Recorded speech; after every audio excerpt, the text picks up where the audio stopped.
પ્રકરણ 6 લગ્ન સંસ્થા 1 અતિ નિગ્રહને સફળ કરવા કઠોર નિયમો તથા દેહ દમનની પદ્ધતિ એ માત્ર હવા ત્યાં જ છે.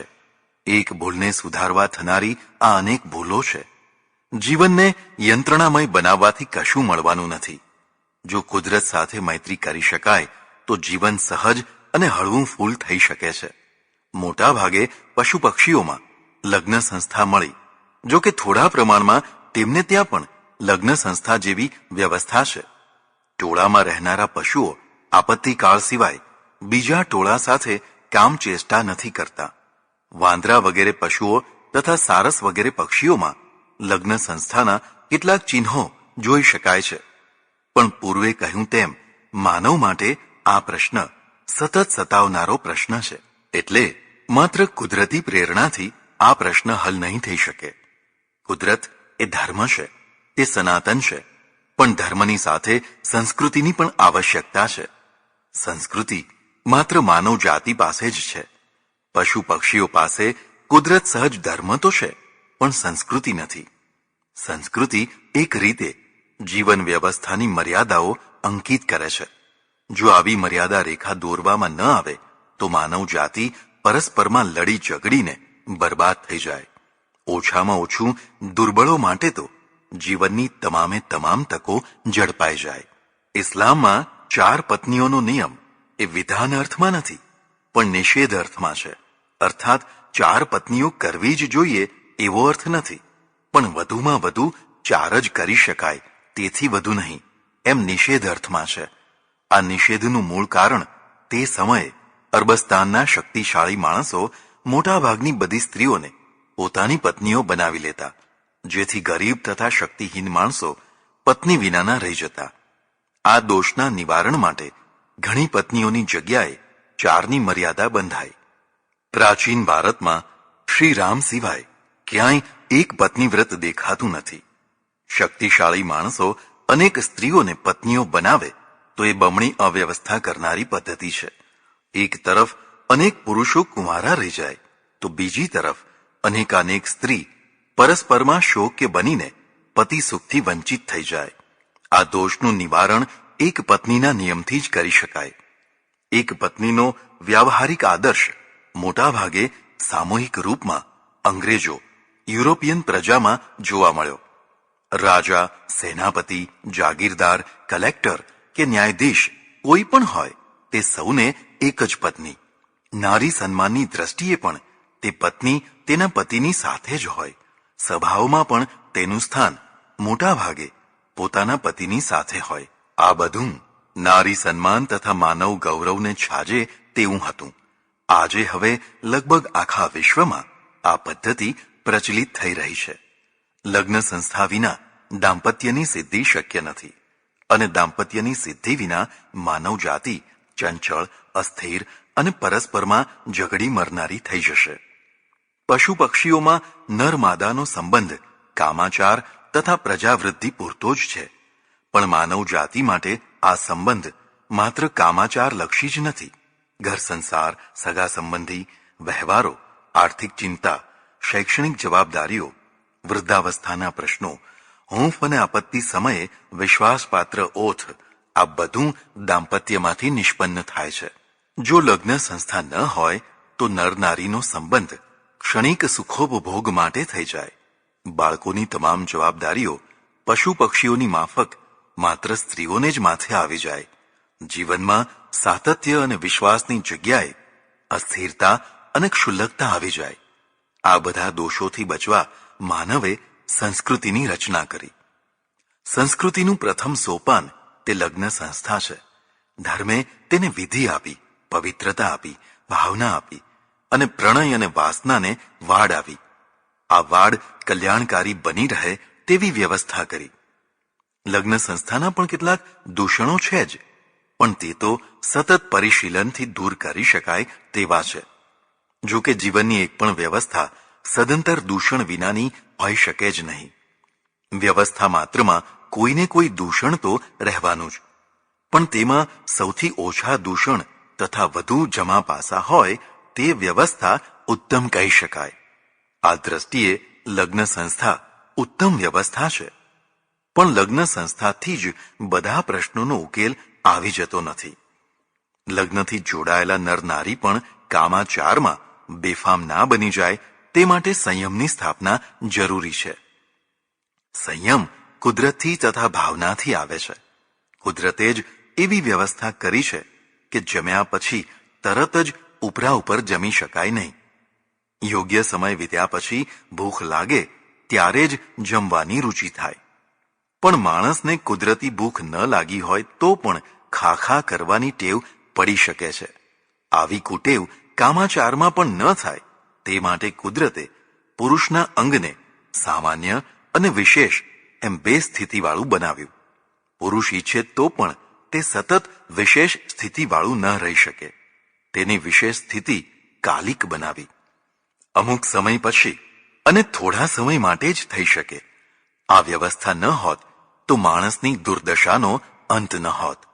પણ પૂર્વે કહ્યું તેમ એક ભૂખનો આવેગ છે અને બીજો સ્વાદનો આવેગ છે. તેમ કામમાં પણ એક કુદરતી ભૂખનો આવેગ છે અને બીજો સ્વાદનો આવેગ છે. સ્વાદના આવેગને કોઈ છેડો નથી. એટલે માણસ સતત કામ સ્વાદના આવેગમાં દોડ્યા કરતો થઈ જાય. આ દોષથી બચવા સંયમની જરૂર છે. સંયમ માટે ઉચિત સમજણની જરૂર છે જ, પણ માત્ર સમજણથી સંયમ સ્થિર નથી થતો. આવેગો આગળ ગમે તેવી સમજણ પણ લાચાર થઈ જાય છે. એટલે સમજણની સાથે જરૂર છે ભાવનાની. ભાવના શ્રદ્ધામાંથી પ્રગટે છે અને શ્રદ્ધા સ્વયં મનોબળની જનની છે.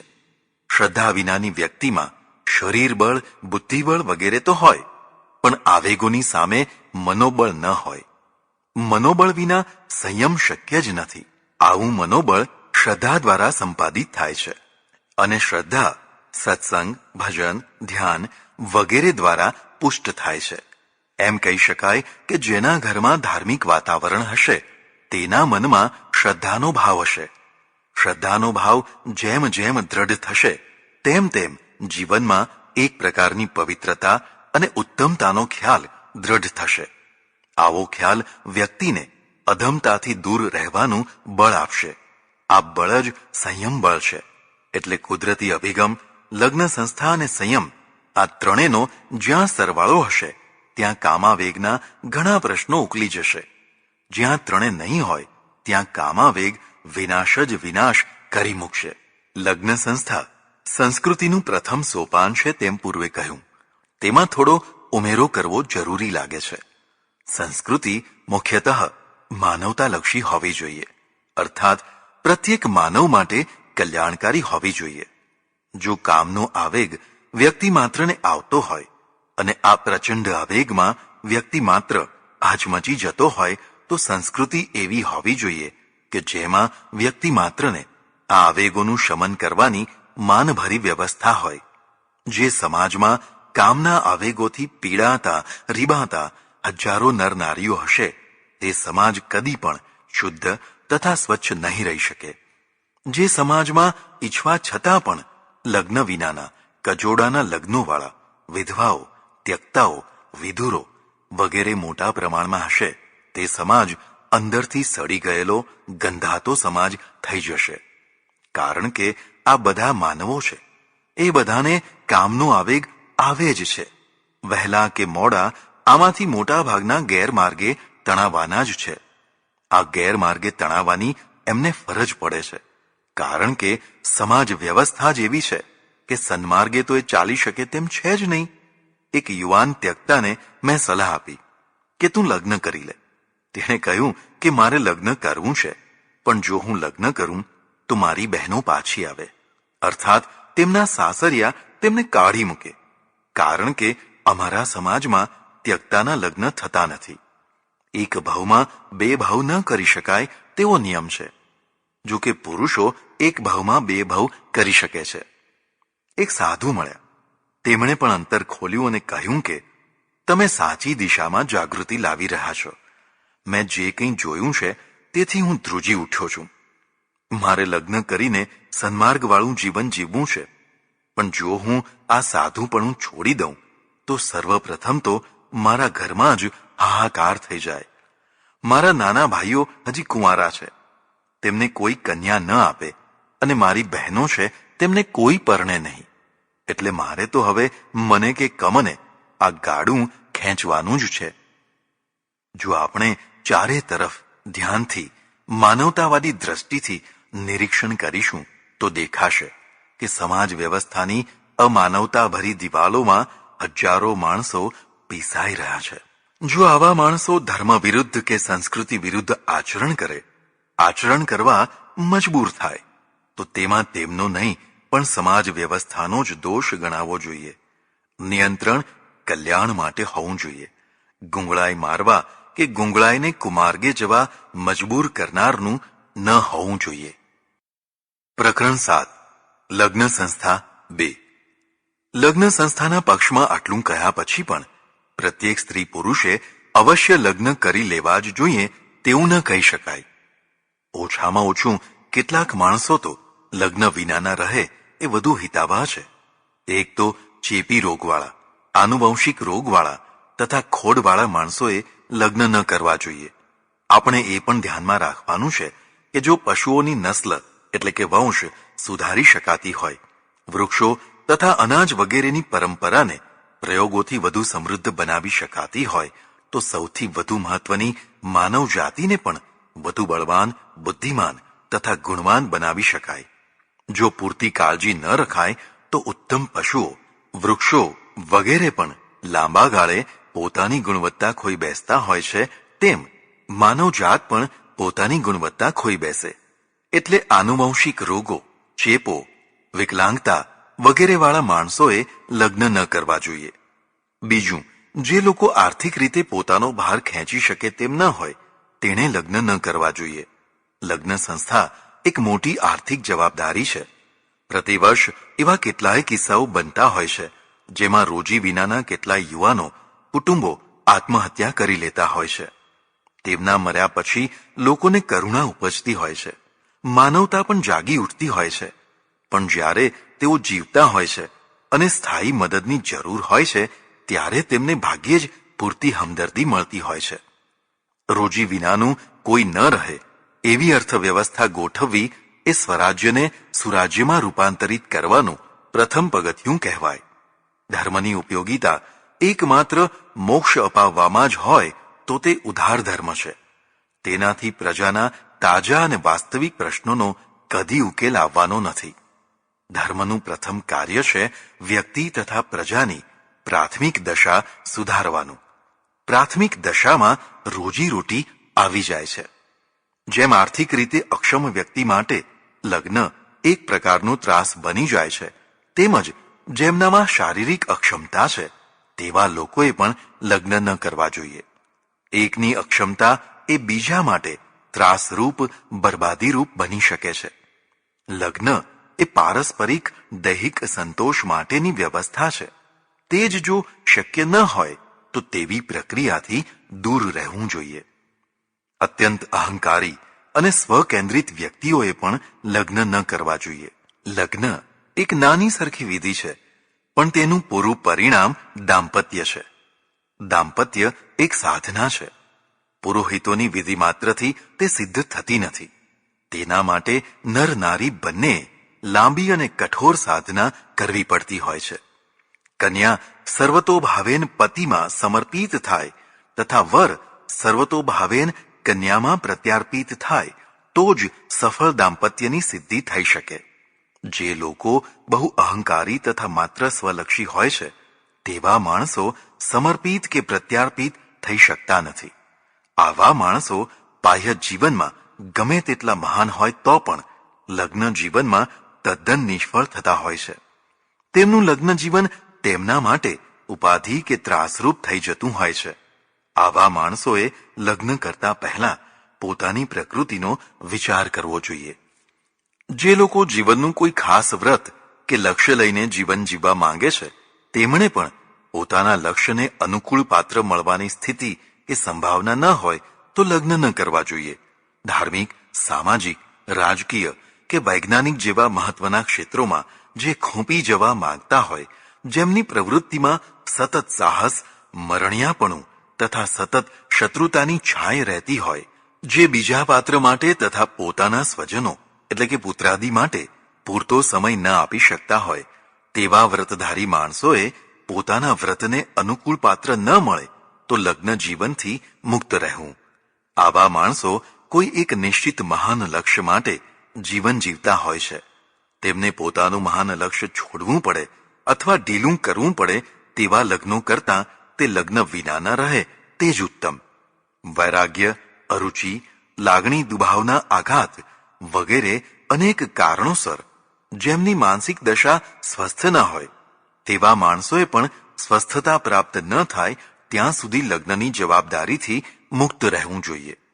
લગ્ન સંસ્થાનો એવો અર્થ હરગીઝ ન કરવો જોઈએ કે પ્રત્યેક વ્યક્તિએ અનિવાર્ય રીતે લગ્ન કરવા જ જોઈએ અથવા પ્રત્યેક વ્યક્તિને બળજબરીથી પરણાવી જ દેવી જોઈએ. લગ્ન સંસ્થા એ મુખ્ય ધોરીમાર્ગ છે. અનેક પ્રકારની વ્યવસ્થા પછી માનવ જાતે આ વ્યવસ્થા સ્વીકારી છે. તેના ઉધાર પાસા છે તો પણ તેના જમા પાસા ઘણા મોટા છે. આ સંસ્થાની દ્રઢતા સાથે માનવ સમાજની શાંતિ તથા સુખ જોડાયેલા છે. એટલે પ્રત્યેક શાણા માણસે લગ્ન સંસ્થાનું પૂરા પ્રયત્નથી સમર્થન તથા જતન કરવું જોઈએ. ઉપર જ્યારે એમ કહ્યું કે માનવ જાત માટે આ ધોરીમાર્ગ છે, ત્યારે તેનો અર્થ એ પણ થયો કે ધોરીમાર્ગની આજુબાજુ પગદંડીઓ પણ હોય જ છે. પ્રત્યેક વ્યવસ્થાના થોડાક અપવાદ રહેવાના. પગદંડીઓ એ સમાજમાન્ય માર્ગ નથી હોતો, તો પણ પ્રત્યેક સ્થળે આછી પાતળી પગદંડીઓ પડી જ જતી હોય છે. તેનું મુખ્ય કારણ લગ્ન સંસ્થાની અપૂર્ણતા અથવા સીમિત ક્ષમતા જ માત્ર નથી. માણસોની અસંયમ વૃત્તિ પણ કારણ છે. માણસોની અસંયમ વૃત્તિને જો સીમાબદ્ધ કરવામાં ન આવે તો તેથી માનવ જાતને ભયંકર હાનિ થતી હોય છે.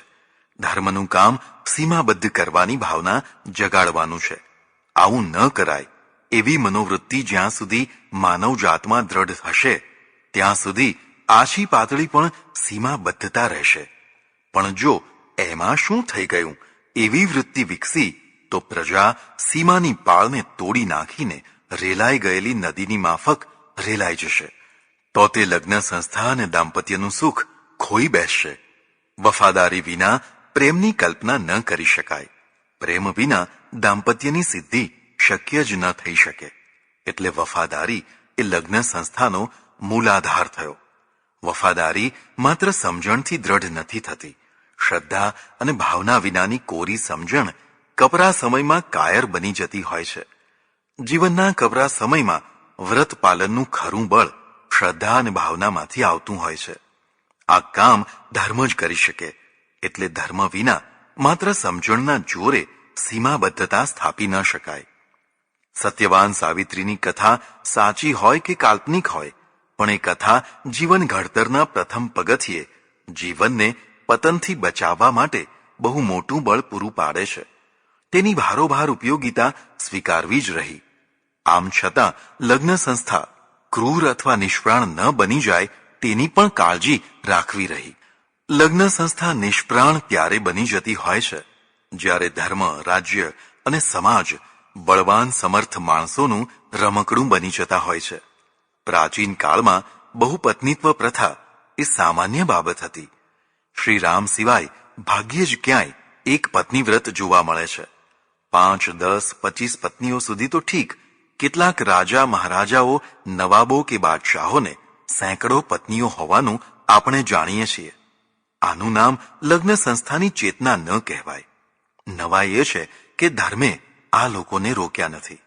જાણે કે નિયમો બધા દુર્બળો માટે જ હોય તેવી રીતે ધર્મગુરુઓ વર્ત્યા લાગે છે. લગ્ન સંસ્થા સ્ત્રી પુરુષમાંથી કોઈ પણ એકના જ પક્ષનું સુગઠું બની જાય તો બીજા પક્ષનું જબ્બર શોષણ થવાનું જ. એકની સાથે જ્યાં વિધિસર કે વગર વિધિએ અનેક લોકો જોડાયા હોય ત્યાં ન પ્રેમ હોય ન દાંપત્ય હોય. ત્યાં માત્ર અસીમ કામ વાસના જ હોઈ શકે. જ્યાં એક તરફ ખિલખિલાટ હોય અને બીજી તરફ માત્ર ડુસકા જ ડુસકા હોય ત્યાં લગ્ન સંસ્થા નિષ્પ્રાણ થઈ કહેવાય. જો સ્ત્રીઓ માટે લગ્ન સંસ્થાની નિશ્ચિત મર્યાદાઓ હોઈ શકે તો પુરુષો માટે પણ તેવી મર્યાદાઓ હોવી જ જોઈએ. પ્રજા જીવનમાં એક પત્ની વ્રતનો વ્યાપક નિયમ અંગ્રેજો એટલે કે ગોરી પ્રજા આવ્યા પછી જાગૃત થયો. આજે તો તેણે કાયદાનું રૂપ ધારણ કરી લીધું છે, જે ઉત્તમ છે. પશ્ચિમમાં લગ્ન સંસ્થા નિષ્પ્રાણ થતી જાય છે તેનું કારણ અહીંના કરતા જુદું જ છે. ત્યાં પુરુષ બે પત્નીઓ તો નથી રાખી શકતો, પણ ઔદ્યોગિક વિકાસ, વિજ્ઞાન અને ધર્મની પકડ જતી રહેવાથી મોટાભાગના સ્ત્રી પુરુષો બંને સ્થાયી લગ્ન જીવનને બંધિયાર જીવન માનતા થયા છે. મુક્ત જીવનના નામે તેઓ વધુ ને વધુ મુક્ત સાહચર્યની અપેક્ષાવાળા થયા છે. એટલે લગ્ન સંસ્થા નિષ્પ્રાણ થવા લાગી છે. એટલે પ્રસન્ન, સ્થાયી અને વિશ્વાસપાત્ર દાંપત્ય દુર્લભ થવા લાગ્યું છે. નિયમો વિના વ્યવસ્થા હોઈ શકે જ નહીં. જ્યારે નિયમોને જ બંધન માનવામાં આવે અને તેને તોડી નાખવાના પ્રયત્નો થાય ત્યારે મુક્તિ તો મળે, પણ તે વિનાશકારી સ્વચ્છંદતા જ બની રહે. એટલે નિયમો જીવન માટે જરૂરી વાળનું કામ કરે છે.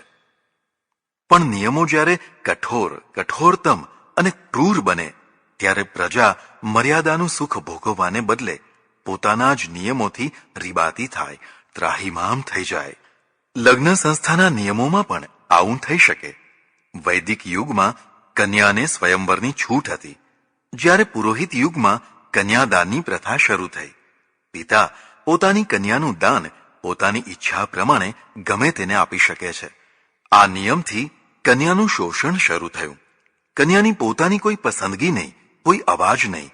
મા બાપને ઠીક લાગ્યું ત્યાં ગોઠવી દીધું, અને જે સ્થળે ગોઠવ્યું તે સ્થળ કસાઈવાળો હોય કે નરકાગાર હોય તો પણ કન્યાએ તેને સ્વીકારવાનું તથા પાર પાડવાનું. આ ધર્મ તથા સંસ્કૃતિ થઈ. બીજા પક્ષે પુરુષ માટે પણ આવું જ થયું. નાના બાળકના મા બાપ જે કાંઈ ગોઠવે તે ગમે તેટલું પ્રતિકૂળ હોય તો પણ પેલાએ સ્વીકારવાનું તથા પાર પાડવાનું. એ સાચી વાત છે કે પ્રત્યેક મા બાપ પોતાના બાળકોનું ભલું જ ઈચ્છતા હોય છે તથા તેઓ સુખી થાય તેવા જ પ્રયત્નો કરતા હોય છે. તો પણ કેટલાક મા બાપ સ્વાર્થ તથા લોભ માટે, તો કેટલાક અન્ય અનેક કારણોસર લાકડે માકડું વળગાડી દેતા હોય છે. તેમની ભૂલોને સુધારી જ ન શકાય અને માત્ર રીબાઈને જીવન જીવાય તે નિયમોની ક્રૂરતા છે. આદર્શોની વાડ જીવન માટે જરૂરી છે, પણ જીવનને જ ભરખી જાય એવા આદર્શો એ અંતિમ વાત છે. ત્યક્તા, વિધવા, વિધુર કે અન્ય ઈચ્છા હોવા છતાં લગ્ન કરી જ ન શકે તેવા નિયમો એ ક્રૂરતા છે. આ તો પ્રત્યક્ષ નિયમોની ક્રૂરતા થઈ. પણ જ્યાં નિયમોની છૂટ આપતા હોય પણ વાતાવરણ કે પરિસ્થિતિ એવી હોય કે તે છૂટનો ઉપયોગ જ ન થઈ શકે તો તે પ્રચ્છન્ન ક્રૂરતા છે. દહેજ, કન્યા વિક્રય, વર વિક્રય, જ્ઞાતિ કે ગોળનો બાધ વગેરે એવા કારણો છે જેને કારણે ઘણા લોકો માટે લગ્ન સંસ્થા સહજ અને સરળ વિધિ ન રહેતા ક્રૂર નહીં તો કઠોરતમ પ્રક્રિયા બની ગઈ છે. આ કઠોરતાથી જ્યાં અનેક લોકો લગ્ન વંચિત રહે છે ત્યાં ઈચ્છાએ કે અનિચ્છાએ પણ રાજમાર્ગની સાથે સાથે પ્રગટ કે અપ્રગટ પગદંડીઓ શરૂ થઈ જાય છે. જેમ કડક કાયદાઓ હોવા છતાં વગર ચોપડાનો વ્યાપાર અટકાવી શકાતો નથી, તેમ લગ્ન સંસ્થાની કઠોરતા ગમે તેટલી મજબૂત કરવામાં આવે તો પણ આ પગદંડીઓને સદંતર ભૂંસી શકાતી નથી. કેટલાક ધર્મોએ લગ્નબાહ્ય કામાચારને સૌથી ભયંકર પાપ માનીને તેવા માણસોને પથ્થરોથી મારી નાખવા સુધીનો દંડ કર્યો. ભારતમાં પણ પ્રાચીન કાળમાં આ શ્લોકો લખાયા છે જે સ્ત્રી વ્યભિચાર કરે છે તેમના માટે. ભર્તારમ લંઘયેત યા સ્ત્રી સ્વજ્ઞાતિ રૂપ દર્પિતા તામ શ્વભિઃ ખાદયેત રાજા સંસ્થાને બહુ સંસ્થિતે. મનુસ્મૃતિ 8:371. અર્થાત જે સ્ત્રી જ્ઞાતિરૂપ વગેરેના અહંકારથી પોતાના પતિની મર્યાદાનું ઉલ્લંઘન કરીને પરપુરુષનું સેવન કરે તેને રાજા ઘણા લોકો ભેગા થતા હોય તેવા સ્થાને કૂતરાઓ દ્વારા ફાડી ખવડાવે. આવો જ અપરાધ જો પુરુષ કરે તો પુમાંસમ દાહયેત પાપમ શયને તપ્ત આયસા અભ્યાદદ્યુષ્ય કાષ્ઠાની તત્ર દહ્યેત પાપકૃત. મનુસ્મૃતિ 8:372. પરસ્ત્રી ગમન કરનાર પુરુષને લોઢાના ધગધગતા તવા ઉપર સુવાડીને લોકો પાસે લાકડા નંખાવીને તેને જીવતો જ બાળી મૂકે. જો કે આટલો કઠોર દંડ કોઈને અપાયો હોય તેવું કોઈ ઐતિહાસિક પ્રમાણ નથી. તો પણ તત્કાલીન વિધિવેતા લગ્નેતર સંબંધો પ્રત્યે કેવું વલણ ધરાવતા હતા તેનો આ નમૂનો છે. મનુસ્મૃતિનું દંડ વિધાન બધા જ નર નારીઓને બધા જ અપરાધો માટે સરખો દંડ નથી બતાવતું. મનુસ્મૃતિ વર્ણ પ્રમાણે દંડ આપે છે. કામાચારના સમાન અપરાધ માટે શૂદ્રને તે ભયંકર દંડ સૂચવે છે તો ઉપરના વર્ણ માટે તે હળવો થતો જાય છે. આટલા કઠોર દંડો પછી પણ પગદંડીઓ તદ્દન ભૂંસી શકાય નહીં તેના પ્રમાણ પુરાણો છે. પુરાણોમાં અસંખ્ય ઉદાહરણો જોઈ શકાય છે. જો મનુસ્મૃતિના દંડ વિધાન પ્રમાણે પુરાણના પાત્રોને દંડ કરવામાં આવે તો આદર્શ પાત્રોની સંખ્યા ન ગણ્ય જેવી થઈ જશે. પૂર્વે કહ્યું તેમ નિયમો હોવા જ જોઈએ. નિયમ ભંગને જો દંડ સાથે ન જોડાય તો નિયમોને સ્થાપી ન શકાય. એટલે નિયમો પણ હોવા જોઈએ અને દંડ પણ હોવો જોઈએ. પણ નિયમો જક્કી ન હોય, ક્રૂરતા ભર્યા ન હોય. નિયમોમાં પણ ઉદારતા હોવી જોઈએ. અપરાધીની સાચી સ્થિતિ પ્રમાણે તેની સાથે વ્યવહાર થવો જોઈએ.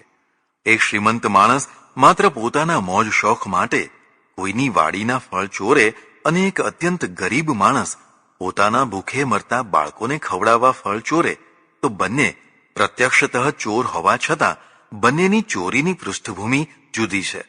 એટલે બંને સાથેના વ્યવહારમાં ભેદ કરવો જરૂરી છે.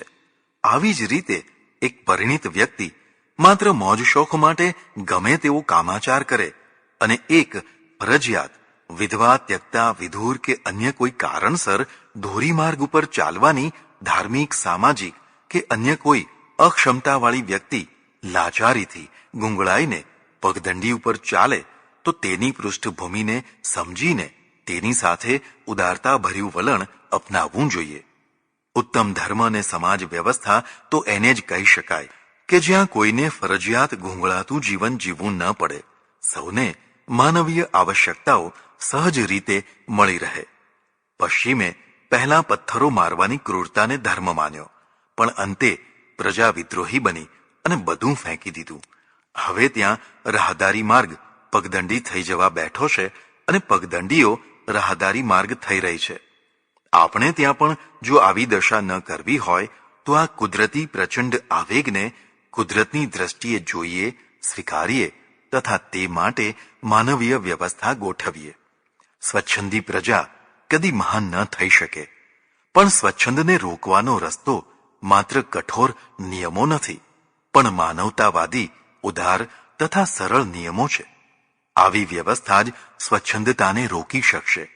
જે લોકો કામના પ્રચંડ આવેગને આત્યંતિક નિગ્રહથી ખાળવા માંગે છે તે દુઃ સ્વપ્નના માર્ગે ચાલી રહ્યા છે અને પોતાની સાથે પ્રજાને પણ ગુમરાહ કરી રહ્યા છે. પ્રકરણ 8. આવેગો અને લાગણીઓ. 1. સૃષ્ટિ રચનામાં આપણે આવેગોની સૃષ્ટિનો વિચાર કરી રહ્યા છીએ. પૂર્વ પ્રકરણમાં સૃષ્ટિના સાતત્યને ચાલુ રાખવા રચનારે એવી રચના કરી કે નર માદામાં પ્રચંડ કામાવેગ વંટોળિયાની માફક ઉત્પન્ન થાય. તે એટલો પ્રચંડ કે ડાહ્યો અને શાણો માણસ પણ સુધ બુધ ભાન વિવેક ભૂલીને વ્યાકુળ થઈ જાય. ખરેખર તો કામના વંટોળિયા આગળ કોઈ ડાહ્યો કે શાણો છે જ નહીં. લગભગ બધા જ પામર છે. સૃષ્ટિની પરંપરા ચાલુ રાખવા આ પ્રચંડ આવેગ જરૂરી હતો. આ આવેગ મિત્ર પણ છે અને શત્રુ પણ છે. જો તેનું યોગ્ય આયોજન તથા વ્યવસ્થા કરી હોય તો મિત્ર છે, પણ જો તેવું ન કરી શકાયું તો તેથી મોટો કોઈ શત્રુ નથી. પ્રત્યેક શક્તિ સદુપયોગથી જ કલ્યાણકારી બને છે. દુરુપયોગ અથવા પ્રતિઉપયોગ વિનાશ જ નોતરે છે. સંયમમાં નિયંત્રણ છે, અસંયમમાં સ્વચ્છંદતા છે અને માત્ર નિગ્રહમાં ગુંગળામણ થઈને વિસ્ફોટ છે. પ્રથમ માર્ગ કલ્યાણ માર્ગ છે, મિત્ર માર્ગ છે. બીજો માર્ગ શત્રુ માર્ગ છે અને ત્રીજો માર્ગ વિદ્રોહ માર્ગ છે. પણ જીવન સાથે માત્ર આવેગો જ જોડાયેલા નથી. આવેગોની સાથે લાગણીઓ પણ જડાયેલી છે. એક માણસને તીવ્ર ભૂખ લાગી છે અને ખાઉં ખાઉં કરી રહ્યો છે, તે આવેગ છે. પણ તે અમુક જ માણસના હાથની રસોઈ જમવા માંગે છે, તે લાગણીઓ છે. રસોઈના સ્વાદ કરતાં પણ નિશ્ચિત માણસની બનાવેલી કે પીરસેલી રસોઈમાં જે વિશિષ્ટ સ્વાદ આવે છે, તે લાગણીનો સ્વાદ છે. કામની બાબતમાં જેમ માનવજાત પશુ પંખીઓથી જુદી પડે છે, પશુ પંખીઓ વગેરે માત્ર નિર્ધારિત સમય પૂરતા જ કામાતુર થતા હોય છે, જ્યારે માનવ 12 મહિના આવી દશા ભોગવતો હોય છે. તેવી જ રીતે લાગણીઓના ક્ષેત્રમાં પણ તેને અસાધારણ તીવ્રતા રહેતી હોય છે. કામાતુર પશુ કોઈ પણ પશુ સાથે તૃપ્તિ અનુભવી શકે છે, પણ માણસને પોતાના માન્ય કરેલા માણસની જ અપેક્ષા રહે છે. એવા ઘણા દંપતી જોવા મળશે જે લગ્નથી જોડાયેલા હોવા છતાં હૃદયથી એકબીજાને સ્વીકારી શકતા નથી, કારણ કે તેમની લાગણીઓ મળતી નથી, ક્યાંક બીજે મળેલી છે, એટલે મન મળી શકતા નથી. સૃષ્ટિકર્તાએ કેવી ગજબની લાગણીઓ બનાવી છે. ગમો અને અણગમો આ લાગણીઓથી જન્મ લેતો હોય છે. બુદ્ધિની ગૂંચો ઉકેલવી કઠિન નથી, પણ લાગણીઓની ગૂંચો ઉકેલવી અત્યંત કઠિન છે. જીવન શારીરિક સંઘર્ષમાં વીતે છે, બૌદ્ધિક દલીલબાજીઓમાં વીતે છે, પણ સૌથી પ્રબળ સંઘર્ષ તો લાગણીઓની દુનિયામાં ચાલતો હોય છે. લાગણીઓનું ગણિત બુદ્ધિથી પરનું ગણિત છે. બુદ્ધિવાદની રોશની ઘણીવાર લાગણીઓની દુનિયાને અજવાળી નથી શકતી. એક મિલ માલિકની પત્ની પોતાના બાળકો સાથે પતિને, બંગલાને, મિલકતને, પ્રતિષ્ઠાને, સ્વજનોને તર છોડીને વિધર્મી ડ્રાઈવર સાથે ઝૂંપડામાં રહેવા ચાલી જાય છે અને સમજાવવા છતાં પાછી નથી આવતી. તેનું એકમાત્ર કારણ લાગણીઓ છે. હા, ભલે તે આંધળી લાગણીઓ હોય, ભલે તે બરબાદ કરી નાખનારી લાગણીઓ હોય, પણ આ વાસ્તવિકતા છે. માનવજાત માટે તે ભયંકર પ્રશ્નો ઊભા કરી મૂકે છે. હત્યા, આત્મહત્યા, ખૂનામરકી, પાગલપણું, આ બધું આ લાગણીઓના કારણે બનતું હોય છે. જો આ લાગણીઓ ન હોત, પછી ભલે ને આવેગો આવ્યા કરે. અડધા મશીનની માફક માણસ ગમે ત્યાંથી આવેગોની તૃપ્તિ કરી લેત. પેટ્રોલ જ પુરાવવું છે ને, ગમે તે પંપથી પુરાવી લીધું, બસ કામ પૂરું થયું. પણ લાગણીઓએ માનવજાતને સર્વોત્તમ ચેતના આપી. અમુક જ પંપનું પેટ્રોલ જોઈએ, બાકીના સોને મળ્યા હોય તો પણ તેની સામે આંખ ઉઘાડીને પણ નથી જોવું. આ લાગણીઓથી પ્રેમ ગાથાઓ સર્જાય, ભક્તિ ગાથાઓ તથા શૌર્ય ગાથાઓ પણ સર્જાય. જો આ બધામાંથી લાગણીઓને બાદ કરો તો કોઈ ગાથા જ ન રહે. ઘણીવાર લાગણી વિનાના આવેગો હોય છે, તો ઘણીવાર લાગણી સહિતના આવેગો હોય છે. 5 વર્ષની બાળકી ઉપર બળાત્કાર કરનારને કોઈ જ લાગણી નથી, માત્ર આવેગ છે, આંધળો આવેગ. આ વ્યક્તિને દંડ તો મળવો જ જોઈએ, પણ તેનું મનોવૈજ્ઞાનિક વિશ્લેષણ પણ થવું જોઈએ. માત્ર દંડ વિધાનથી પ્રશ્ન ઉકેલી શકાતો નથી. મહર્ષિ ચાણક્યે પોતાના અર્થશાસ્ત્રમાં વેશ્યાવૃત્તિનું સમર્થન કર્યું છે, તે એટલા માટે કે પ્રત્યેક નગરને ગટર તો જોઈએ જ. જો ગટર બંધ કરી દેવાશે તો રાજમાર્ગો ગંદકીથી ઉભરાઈ જશે. આવી જ રીતે પ્રત્યેક પ્રજામાં કેટલાક પ્રમાણમાં એવા માણસો રહેવાના જેમને આવેગોના શમનનું કોઈ સાધન નહીં મળ્યું હોય. આવા માણસો હડકાયા કૂતરા જેવા થઈને ભદ્ર પ્રજાના જીવનને દૂષિત ન કરે, તે માટે રાજનિયંત્રણ સાથે આ વ્યવસ્થા જરૂરી છે. આ માત્ર આવેગોના ઉભરા ઠાલવવાનું સ્થાન છે. ઘણીવાર આવી જ દશા ભદ્ર અને સુખી ગણાતા માણસોના લગ્ન જીવનમાં પણ થતી હોય છે. લાગણી શૂન્ય, માત્ર આવેગો પૂરતો જ વ્યવહાર, લાગણીઓની હૂંફ કે ઉષ્મા વિનાના સ્મશાનમાં ભેગા થયેલા શબ, જાણે કે સંસાર માંડી બેઠા ન હોય.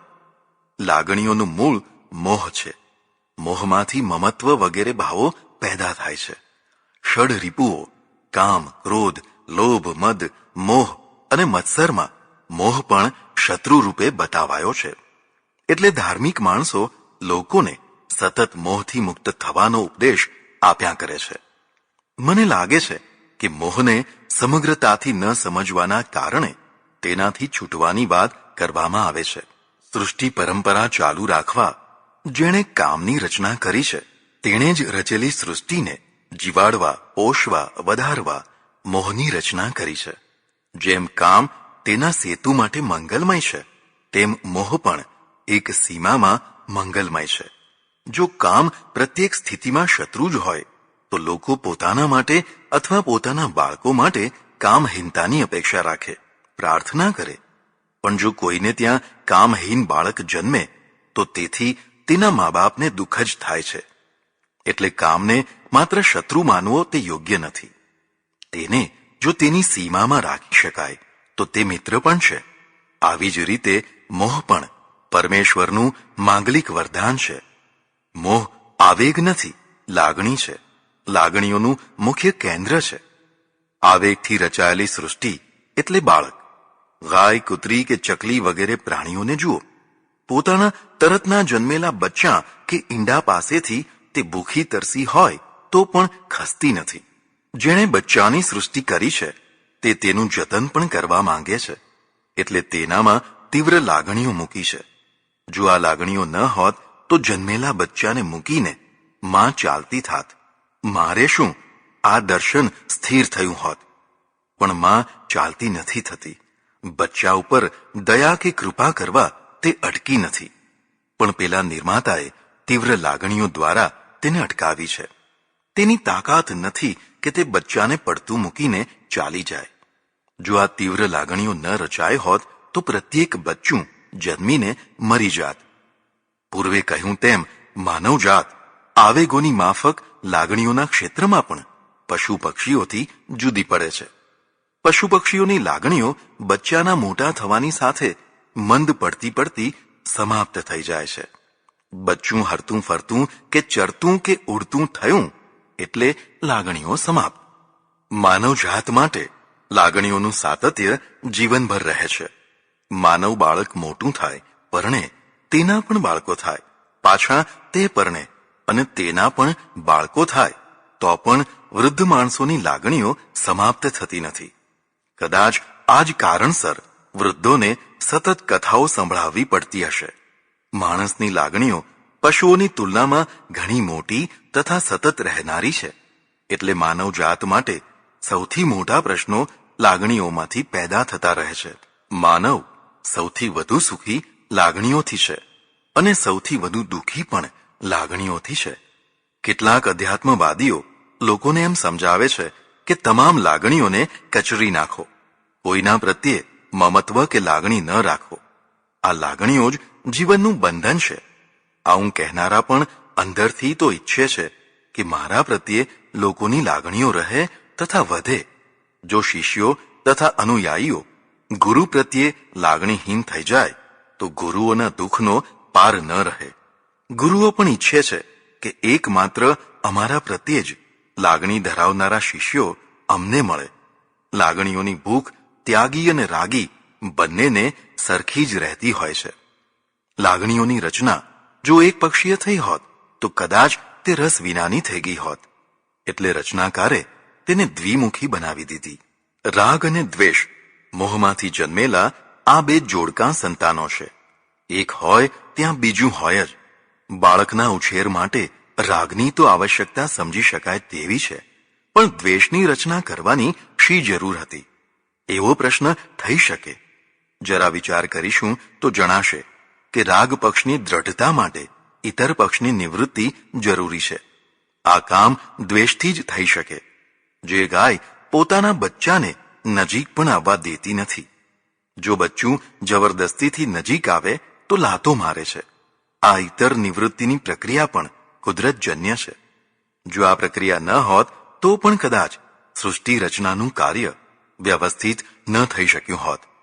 એક બાળકને ઉછેરીને મોટું કરવા માટે માતાને અમાપ ત્યાગ કરવો પડે છે. તેની સહનશક્તિ અમાપ હોય છે. આ બધું બાળક પ્રત્યેના મોહ અને રાગથી જ શક્ય બને છે. જે સ્ત્રી પોતાના બાળક માટે દિવસોના ઉજાગરા કરે છે તથા બધા સુખો જતા કરે છે તે જ સ્ત્રી પોતાની શોક અથવા અન્ય સ્ત્રીના બાળક માટે આવું નહીં કરી શકે. કદાચ કોઈ કારણસર આવું કરવું પડશે તો તે બહુ જલ્દી થાકી જશે તથા એ ત્રાસમાંથી છૂટવાનો પ્રયત્ન કરશે. પણ સગી માતા કદી થાકતી નથી, તે કદી છૂટવાનો પ્રયત્ન નથી કરતી, કારણ કે તેનો મોહ તેને શક્તિ આપે છે.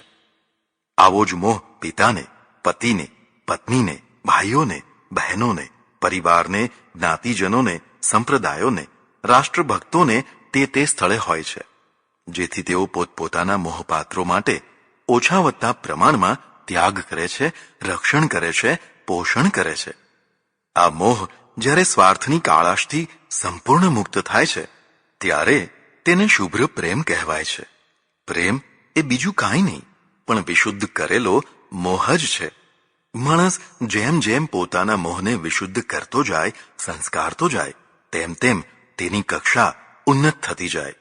તે પશુની સીમાથી માનવ અને મહામાનવ થઈ જાય. મોહ આંધળો હોય છે, એટલે જ બળવાન હોય છે. જો તે દેખતો થાય તો તે પ્રબળ ન રહે. સમજણના પ્રકાશથી મોહને દેખતો કરી શકાય. આવો દેખતો મોહ કૂવામાં પડતા તો બચી જાય, પણ તે ઇતિહાસ ન સર્જી શકે. બહુ તો ખાધું પીધું રાજ કર્યું એટલું જ. પ્રકરણ 9. આવેગો અને લાગણીઓ 2.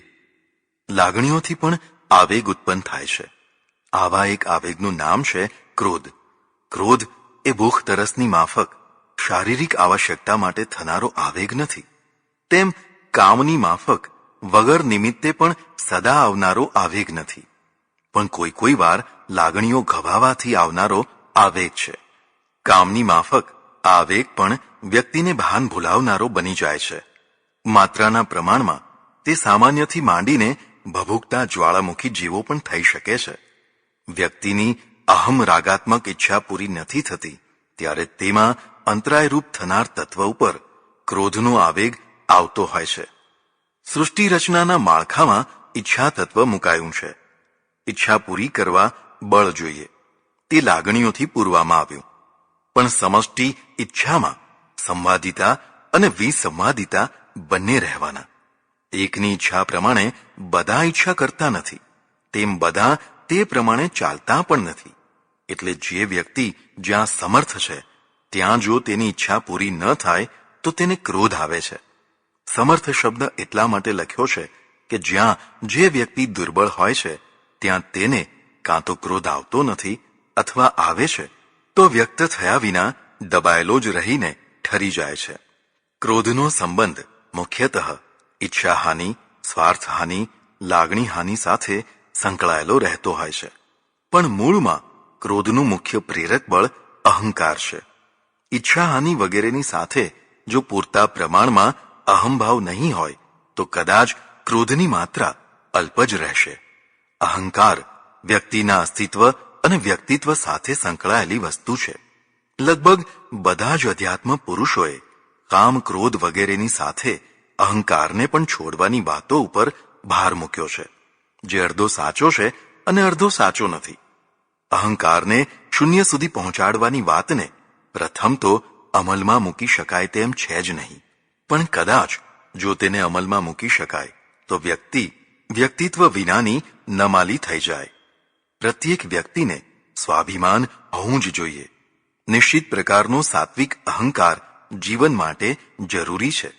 જેમ દડામાંની હવા દડાના વ્યક્તિત્વને પ્રગટાવે છે, તેમ વ્યક્તિમાં તથા પ્રજામાં પણ નિશ્ચિત પ્રકારનો ઉત્તમ અહંભાવ તેના વ્યક્તિત્વને પ્રગટાવે છે. હું ભારતીય છું, હું પ્રામાણિક છું, હું મહાન પૂર્વજોનું સંતાન છું વગેરે પ્રકારનો અહંકાર વ્યક્તિને મહાન થવાની પ્રેરણા આપે છે. હા, મિથ્યા અહંભાવ અથવા અન્યને ઉતારી પાડનાર અહંભાવ ન હોવો જોઈએ. જેણે સૃષ્ટિનો પ્લાન બનાવ્યો છે તેણે જ અહંકાર રચ્યો છે, કારણ કે તે જ વ્યક્તિ તથા પ્રજાનું વ્યક્તિત્વ ઘડે છે. રાવણ અહંકારી છે તો રામ પણ અહંકારી છે. જો રામ અહંકારી ન હોત તો પોતાના વ્રત અને નિયમ ઉપર મક્કમ ન રહી શક્યા હોત. હજારો પ્રકારના દબાણ છતાં તે વનવાસને છોડીને અયોધ્યા પાછા નથી ફરતા. એ દ્રઢતા, એ વ્યક્તિત્વ રામના સાત્વિક અહંભાવમાં રહેલું છે.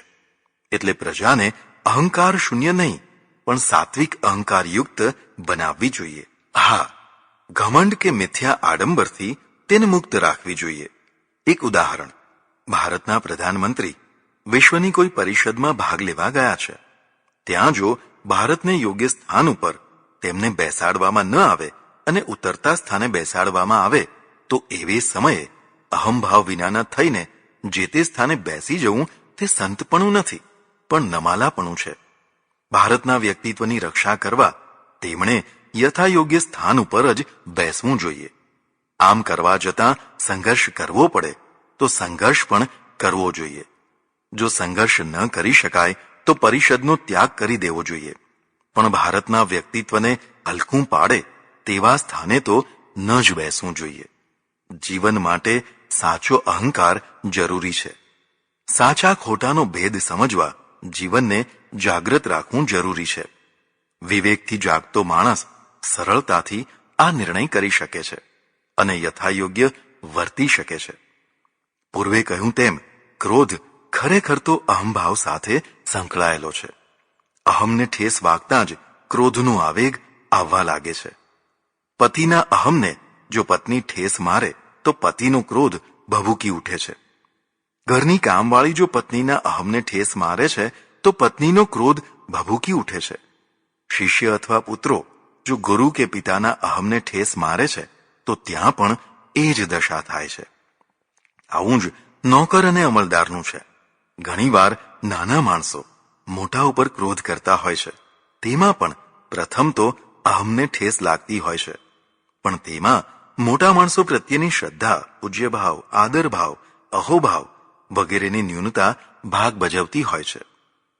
ગુરુ શિષ્યને ઠપકો આપે છે. શિષ્ય પોતાની ભૂલનો સ્વીકાર કરીને અથવા ભૂલ ન હોવા છતાં ગેરસમજથી ગુરુ ઠપકો આપી રહ્યા છે. પાછળથી સાચો ખ્યાલ આવશે ત્યારે તેમને પોતાની ભૂલ સમજાશે અને પશ્ચાતાપ થશે. એવી સમજણ સાથે જે સહનશક્તિ અથવા આધીનતા બતાવે છે એનું કારણ ગુરુ પ્રત્યે શ્રદ્ધા, પ્રેમ, આદર વગેરે ગુણો છે. જ્યારે આ બધા ગુણો ઓછા કે સમાપ્ત થઈ જશે ત્યારે શિષ્યમાં જરા પણ સહનશીલતાની વૃત્તિ નહીં રહે. તે ક્રોધનો જવાબ ક્રોધથી આપશે. જેણે ક્રોધના આવેગની સૃષ્ટિ રચી છે તેણે ક્રોધને દબાવનારા ગુણોની રચના કરી છે. ક્ષમા, દયા, સહનશક્તિ, ધીરજ વગેરે સદ્ગુણો ક્રોધાદિના દોષને હળવા કરવા રચાયેલા છે. જેમ જેમ આ ગુણો વિકસે છે તેમ તેમ ક્રોધાદિ આવેગો ઓછા થાય છે અથવા નિયંત્રિત થાય છે. ક્રોધ માત્ર શત્રુ જ છે તેવી વાત યોગ્ય નથી. દેશકાળ અને પરિસ્થિતિ પ્રમાણે જો યોગ્ય માત્રામાં તેનો ઉપયોગ કરી શકાય તો તે મિત્ર પણ છે. અન્યાય, અત્યાચાર વગેરેને જોઈને જે ક્રોધ આવે છે તે જરૂરી છે. વેદ મંત્રમાં તેને મન્યુ કહ્યો છે. મન્યુ રસી મન્યુમદી ધ્યેયમ, અર્થાત હે પરમાત્મા, તું મન્યુરૂપ છે એટલે મારામાં પણ મન્યુનું આધાન કર. કોઈ અબળાની લાજ લૂંટાતી હોય, કોઈ ગરીબ માણસ પર અત્યાચાર થતો હોય, પોતાની માતા, બહેન કે પત્નીનું શિયળ જોખમમાં હોય તેવે સમયે પણ જો દર્શક ઠંડો રહે તો તે નમાલાપણું છે, કાયરતા છે. તેવા સમયે તો તેની અંદર આક્રોશનો આવેગ આવવો જ જોઈએ. આ આક્રોશ એ વ્યક્તિની પ્રતિકાર શક્તિને જગાડે છે તથા વધારે છે. ઘણીવાર આવા ક્રોધથી માણસ કલ્પનાતીત પરાક્રમ કરી શકતો હોય છે. આ સિવાય પુત્ર, શિષ્ય કે નોકરો વગેરે ઉપર સકારણ હિતકારી ફૂંફાડો રાખવો એ પણ ક્રોધનું મિત્રરૂપ છે જે જરૂરી છે. હું કદી ક્રોધ કરીશ જ નહીં એવી પ્રતિજ્ઞા કદી લેવાય નહીં. કારણ કે ક્રોધ મારા કરવાથી નથી થતો પણ આવેગ બનીને આંધીની માફક આવે છે.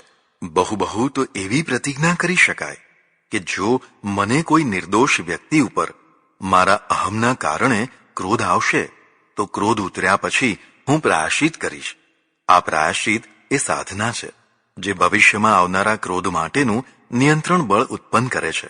આવી જ રીતે હું કદી પણ મારામાં કામવાસના જાગવા જ નહીં દઉં એવી પ્રતિજ્ઞા પણ નિતાંત મૂર્ખતા છે. પ્રકૃતિની પદ્ધતિનું અજ્ઞાન છે. આવી પ્રતિજ્ઞાઓ પાળી શકાતી નથી.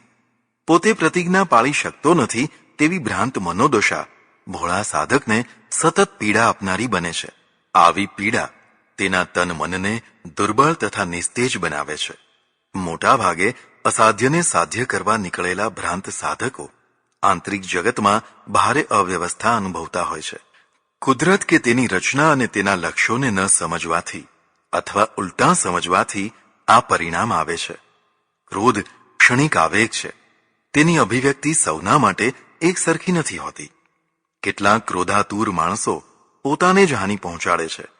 એક ભૂદેવે પિતૃશ્રાદ્ધ નિમિત્તે બનાવેલા લાડુ બ્રાહ્મણોને જમાડતા પહેલા જ ક્રોધાતુર થઈને છાપરા ઉપર ફંગોળી દીધેલા. કેટલાક માણસો પોતાના જ કપડાં ફાડતા હોય છે. કેટલાક ખાવા પીવાનું છોડી દેતા હોય છે, તો કેટલાક ઘર છોડી દેતા હોય છે. કેટલાક કશું બોલ્યા વિના માત્ર આંખો તથા ચહેરાથી જ ક્રોધની અભિવ્યક્તિ કરતા હોય છે. કેટલાક બબડતા હોય છે. કેટલાક ગાળો બોલવા લાગે છે. કેટલાક લોકો ગાંઠા પાડવા લાગે છે, તો કેટલાક મારામારી સુધી ઉતરી આવે છે. સદ્ગુણો અથવા દુર્ગુણોની અભિવ્યક્તિ વ્યક્તિની પ્રકૃતિ સાથે સંકળાયેલી હોય છે. જેમ કામના આવેગને ધર્મ જાગૃતિથી નિયંત્રિત તથા વ્યવસ્થિત કરી શકાય છે, તેમ ક્રોધના આવેગને પણ ધર્મ જાગૃતિથી નિયંત્રિત કરી શકાય. ઉલટાવીને એમ પણ કહી શકાય કે આ આવેગોને નિયંત્રિત તથા વ્યવસ્થિત કરવામાં જે મહત્વનો ભાગ ભજવે તે ધર્મ જાગૃતિ. ધર્મનું પાલન કરવા છતાં પણ જો આ આવેગો બેફામ બની જાય અને વ્યક્તિને ગુલામ બનાવી દે તો તે ધર્મનું પાલન નહીં પણ ધર્મભાસનું પાલન થાય છે તેમ સમજવું. અકારણ અથવા અલ્પ કારણસર પણ જેમનો ક્રોધ વારંવાર ભભૂકી ઉઠે છે, તે તપસ્વી હોય કે યોગી હોય, ગમે તે હોય, તે પામર માત્ર છે અને દયાને પાત્ર છે. ક્રોધનું મૂળ કારણ લાગણીઓને ઠેસ છે તે વાત પૂર્વે કહી. લાગણીઓનું મૂળ મોહ છે એમ પણ કહ્યું. મોહ એક એવું વૃક્ષ છે જેના થડમાંથી જ બે પ્રચંડ શાખાઓ વિભાજિત થઈ છે. એકનું નામ રાગ અને બીજીનું નામ દ્વેષ છે. રાગને મક્કમતાનું રૂપ આપવા માટે તેનો પ્રતિયોગી ગુણ દ્વેષ જરૂરી છે. દ્વેષ રાગનું રક્ષણ કરે છે. જો દ્વેષ ન હોય તો રાગ પ્રસરી જઈને દુર્બળ થઈ જાય. રાગ આકર્ષણ જગાવે તો દ્વેષ ઘૃણા જગાવે છે. માનો કે તમને ધર્મ પ્રત્યે રાગ છે તો અધર્મ પ્રત્યે દ્વેષ થવો જ જોઈએ. તમને નિર્વ્યસની જીવન પ્રત્યે રાગ છે તો વ્યસની જીવન પ્રત્યે દ્વેષ થવાનો જ. આવી જ રીતે તમને શીલ પ્રત્યે તીવ્ર રાગ છે તો કુશીલ પ્રત્યે દ્વેષ થવાનો જ. જીવનની પ્રાથમિક કક્ષામાં આ પ્રકારનું રાગદ્વેષ વ્યક્તિનું ઘડતર તથા રક્ષણ કરે છે. માતા બાળકને ગંધાતી વસ્તુના સ્પર્શ પ્રત્યે છી છી છી કહીને દ્વેષ જન્માવે છે, જેથી બાળક ગંધાતી વસ્તુના સ્પર્શનો ત્યાગ કરે છે. આવી જ રીતે માંસાહાર, મદ્યપાન, ગાળાગાળી વગેરે પ્રત્યે પણ દ્વેષ કરવામાં આવે છે. આ દ્વેષ ઘૃણા બનીને આ અનિષ્ટ વસ્તુઓથી વ્યક્તિનું યુવાવસ્થામાં અથવા અન્ય અવસ્થામાં રક્ષણ કરે છે. પ્રાથમિક જીવનમાં અનિષ્ટોથી બચવા ઘૃણાનું કવચ પણ જરૂરી છે. સમજણના શાણપણ કરતાં પણ આ કવચ વધુ રક્ષણનું કામ કરી શકે છે. જીવન જ્યારે પ્રૌઢતાએ પહોંચે ત્યારે આવા કવચની જરૂર ન રહે. એક પ્રૌઢ વ્યક્તિ દારૂડિયા જુગારિયા વચ્ચે રહીને તેમની સાથે મૈત્રી રાખીને પણ નિર્દોષ રહી શકે, પણ એક કિશોર કે યુવાન કાચી વયમાં પોતાને નિર્દોષ રાખી જ શકશે તેવું ન કહી શકાય. જેમ પ્રાથમિક જીવન માટે માતા બાળકનો મોહ જરૂરી છે, તેમ રાગદ્વેષ પણ જરૂરી છે. જેણે લાગણીઓની સૃષ્ટિ રચી છે તેણે જ રાગદ્વેષની પ્રતિક્રિયા પણ રચી છે. માનવ જાતમાં રાગદ્વેષની તીવ્ર લાગણીઓ વિકસી હોવાથી તેનું જીવન પશુ જીવન કરતાં તદ્દન જુદું પડી જાય છે. એક પશુ નર અથવા માદા કામના તીવ્ર આવેગ પૂરતા એકબીજાની ઝંખના કરે છે. આવેગ પૂરો થતાં જ તે ઝંખના સમાપ્ત થઈ જાય છે. આવેગ પૂરો કરવા માટે પણ તેમની કોઈ ચોક્કસ પસંદગી નથી. જે તે ગમે તે ચાલી શકે છે, કારણ કે તેમની રાગાત્મક લાગણીઓ તદ્દન ઓછી છે, જ્યારે બીજી બાજુ માનવની લાગણીઓ તીવ્ર હોવાથી રાગ દ્વેષનું પ્રમાણ પણ ઘણું મોટું બની જાય છે. આ જ પાત્ર હોવું જોઈએ. આ પાત્ર સિવાય બીજું કોઈ સોને મઢેલું હોય તો પણ તે સ્વીકાર્ય નથી. નિશ્ચિત પાત્ર મેળવવા જીવનભરની પ્રતીક્ષા માણસ કરે છે. પોતાનું પાત્ર ખોઈ નાખવાની દશાનો આઘાત તેને માટે અસહ્ય બને છે.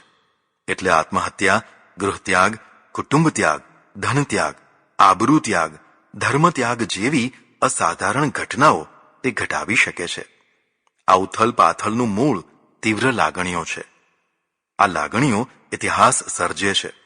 જસમા ઓડણ સિદ્ધરાજ જેવા રાજાધિરાજની લાગણીને ઠોકર મારી શકે છે. જો તેને પોતાના ઓડ પ્રત્યે તીવ્ર રાગ ન હોત તો તે સિદ્ધરાજ પ્રત્યે તીવ્ર દ્વેષ ન કરી શકત. એક તુચ્છ મજૂરણ એક સમ્રાટના આમંત્રણને ઠોકર મારવાની શક્તિ ક્યાંથી લાવી? એ ઠોકરના પરિણામે ભલે તેણે પોતાનો ઓડ ગુમાવ્યો, ભલે તેને ચિતા ઉપર ચઢી જવું પડ્યું, પણ તેણે રાજાની ઈચ્છા આગળ મચક કેમ ન આપી? પશુતાથી ઉન્નત જીવનનો આ જ દાખલો છે.